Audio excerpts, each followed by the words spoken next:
हरे कृष्णा, राधे राधे प्यारे भक्तों, कैसे हो आप सभी? आशा करती हूँ आप सभी स्वस्थ होंगे, मंगलमय होंगे, ठाकुर जी की लीलाओं का आनंद ले रहे होंगे और उनकी सेवा अच्छे से आप कर रहे होंगे। इसी शुभकामना के साथ आज की वीडियो शुरू करते हैं।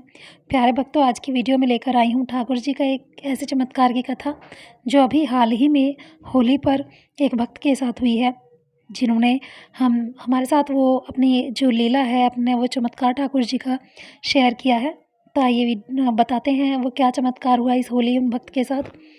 तो वीडियो में आगे बढ़ने से पहले बस आप सभी से एक छोटी सी रिक्वेस्ट है कि अगर अभी तक आपने चैनल को सब्सक्राइब नहीं करा है तो प्लीज़ चैनल को सब्सक्राइब कर लीजिएगा, और अगर वीडियो अच्छी लगे तो लाइक ज़रूर करके जाइए। अगर आप ठाकुर जी पर विश्वास रखते हैं तो लाइक ज़रूर करके जाएंगे। आइए वीडियो शुरू करते हैं। तो ये घटना है दिल्ली की।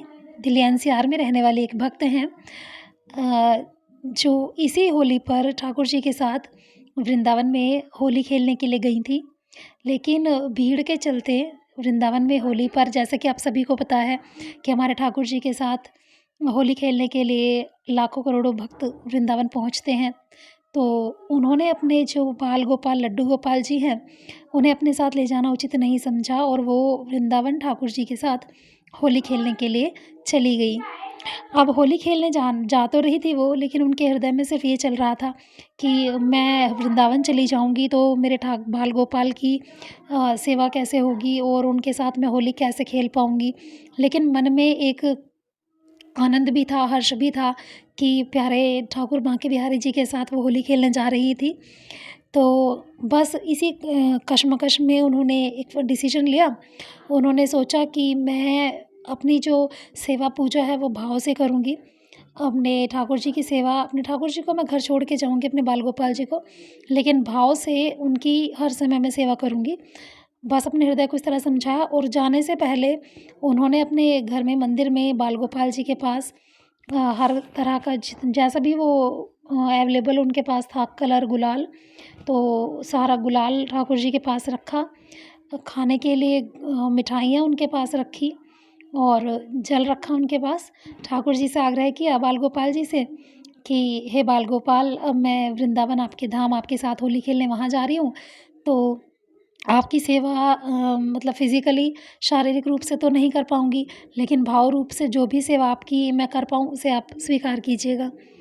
तो बस इसी तरह वो उनके पास अपना उनका जो होली का सारा सामान था, उनके वस्त्र आदि जैसे भी व्यवस्था वो कर पाईं, वैसी व्यवस्था करके घर के मंदिर से और घर के सभी सदस्यों के साथ वो वृंदावन होली खेलने के लिए, बांके बिहारी जी के साथ होली खेलने के लिए वृंदावन चले गए। घर में जितने सदस्य थे उनमें से एक भी सदस्य घर पर नहीं था। घर में लॉक लगाया, ताले की एक चाबी बाल गोपाल जी को दी, उनसे बोला कि यदि आपको आना जाना हो तो चाबी आपके पास है। और इस तरह सेवा, भावपूर्ण सेवा की प्रार्थना करके, आग्रह करके वो वृंदावन चली गई। वृंदावन जैसे ही सुबह के समय वो पहुंची, तो भाव रूप से सुबह के समय जैसी भी वो सेवा ठाकुर जी अपने बाल गोपाल के घर पर करती थी, गाड़ी में से उतरते ही वो सेवा उन्होंने अपने बाल गोपाल को दी। उसके बाद दोपहर में जैसी भी दोपहर में भोजन की, प्रसादी की जो भी वो सेवा करती थी घर पर, वही सेवा उन्होंने भाव से वृंदावन में उनकी की। शाम के समय जब दूध चाय जो भी वो भोग लगाती थी ठाकुर जी को, बाल गोपाल को, वो सेवा उन्होंने दी। और रात्रि के समय फिर से भोजन की और फिर रात्रि में उन्होंने अपने बाल गोपाल को सुलाने की सेवा दी। कहने का तात्पर्य ये है कि पूरा दिन उन भक्त का शरीर तो रहा वृंदावन में, लेकिन उनका हृदय, उनके भाव जो थे वो अपने बाल गोपाल से जुड़े हुए घर पर ही थे। वृंदावन में बहुत अच्छे से बांके बिहारी जी के साथ उन्होंने होली खेली, लेकिन मन में कहीं न कहीं ये ग्लानि थी कि मेरे बाल गोपाल घर पर हैं, कहीं मुझसे रुष्ट ना हो जाएँ, घर पर सेवा नहीं हो रही है, कहीं ऐसे में मेरे बाल गोपाल जी घर से ना चले जाएँ, रुष्ट ना हो जाएँ। मन बस बार-बार यही कर रहा था। जैसे ही वो बहुत ज़्यादा भावुक हो जाती थी बाल गोपाल के बारे में सोचकर, या फिर आप ये कह लीजिए कि वृंदावन में बांके बिहारी जी को देखकर कौन भावुक नहीं होता, और वो भाव में अश्रु बहाए जा रही थी। बिहारी जी के मंदिर में खड़ी होकर उनके नेत्रों से झरझर आंसू बह रहे थे। इतने में इतनी भीड़ में होली खेलते समय एक छोटा सा बालक आया और बोला कि मैया मुझे थोड़ा सा रंग लगा दो।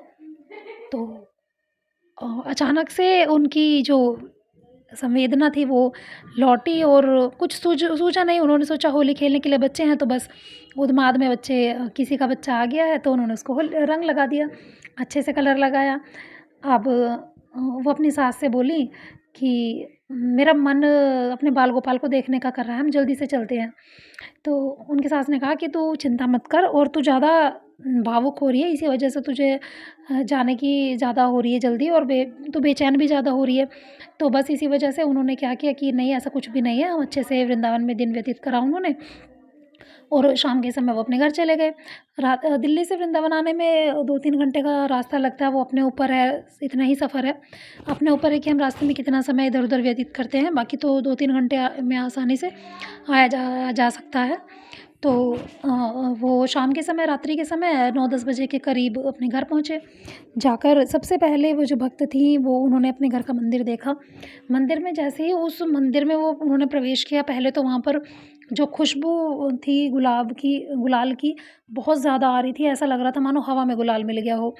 तो उन्होंने सोचा कि मैंने गुलाल जो है ठाकुर जी के सामने पात्र में रखा हुआ है, उसी की खुशबू होगी, इसे इग्नोर किया।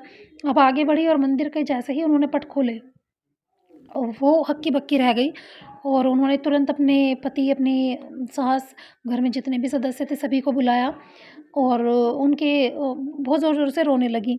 कहते हैं कि जब ठाकुर जी हमारे साथ कोई लीला करते हैं तो भाव विभोर हो जाते हैं, हमें समझ ही नहीं आता क्या है, अपनी सुध-बुध हम खो देते हैं। ऐसा ही हुआ इन भक्त के साथ और वहाँ मंदिर में इन सब ने वो देखा जो शायद ही हम में से बहुत कम लोग को देखने को मिला होगा अभी तक अपने घरों में। पता नहीं, अगर आप लोगों में से किसी के घर हुआ हो तो बताइएगा ज़रूर कमेंट सेक्शन में। तो उन्होंने देखा कि मंदिर में जितने रंग रखे हुए थे, कलर जो गुलाल रखे हुए थे, वो सभी सारे में फैले हुए थे। ठाकुर जी के ऊपर सारा कलर लगा हुआ था, उनके सारे वस्त्र गुलाल में हो रहे थे, सारा चेहरा, सारा सारा जो गुलाल था वो सारा वहाँ पर मंदिर में फैला पड़ा था, इधर-उधर हुआ पड़ा था। साथ ही जो भोग रख कर गई थी मिठाइयों का, वो बाल गोपाल जी के पास, वो सारा भोग ग्रहण किया हुआ था, अर्थात उसमें से कुछ ही जो प्रसाद से सपोज़ जैसे लड्डू यदि थे, तो कुछ ही पार्ट उस लड्डू का बचा हुआ था, बाकी बाल गोपाल जी ने भोग लगा लिया था क्योंकि भाव से सेवा कर रही थी ये भक्त वहाँ पर उनकी। और कहने का तात्पर्य ये है कि जितनी भी भाव से उन्होंने वहाँ पर सेवा की, वो सारे उनके बाल गोपाल ने घर पर ग्रहण करी। उस बालक को जो रंग लगाया, जितना रंग लगाया, वो सारा का सारा रंग बाल गोपाल के ऊपर लगा हुआ था। ये देखकर इनके जो ये भक्त थीं, इन्हें समझते देर नहीं लगी कि बांके बिहारी मंदिर में जो बालक मुझसे रंग लगवाने आया था, वो और कोई नहीं, मेरे बाल गोपाल ही थे। तो इस घटना को देखकर पूरा घर हक्का-बक्का रह गया और बांके बिहारी जी की जय-जयकार करने लगे और सभी बहुत ज़्यादा इस बात से संतुष्ट थे, खुश थे इस चीज़ से कि साक्षात ठाकुर जी उनके घर पधारे हैं। और ठाकुर जी का ये चमत्कार देखकर पूरा घर भाव विभोर हो रहा था, जय-जयकार कर रहे थे ठाकुर जी की। तो ये थी प्यारे भक्तों आज की घटना, आज की लीला, जो इस वीडियो में मैं आप सभी के सामने लेकर आई हूँ। अगर आपको ठाकुर जी की ये लीला अच्छी लगी हो, सच्ची लगी हो, तो वीडियो को लाइक कर दीजिएगा, चैनल को सब्सक्राइब भी कर दीजिएगा नहीं करा है तो। साथ ही कमेंट सेक्शन में जय श्री कृष्णा ज़रूर लिखिएगा। मिलते हैं एक नए अद्भुत चमत्कार के साथ, एक नए प्रसंग के साथ। और उससे पहले आप सभी से एक बात कहनी है कि प्यारे भक्तों, जब हम ठाकुर जी पर विश्वास करके उनकी भाव से या शारीरिक रूप से जैसे भी हमसे बन पाती है वैसी सेवा करते हैं, तो वह ज़रूर ग्रहण करते हैं। हृदय सच्चा हो, भक्ति सच्ची हो, तो प्रभु ज़रूर ग्रहण करते हैं। बस इसी विश्वास, इसी मनोकामना के साथ राधे राधे, हरे कृष्णा, हरि बोल। मिलते हैं नई वीडियो में ठाकुर जी के एक नए अद्भुत प्रसंग के साथ, एक नई घटना के साथ। तब तक के लिए जय श्री कृष्णा, राधे राधे।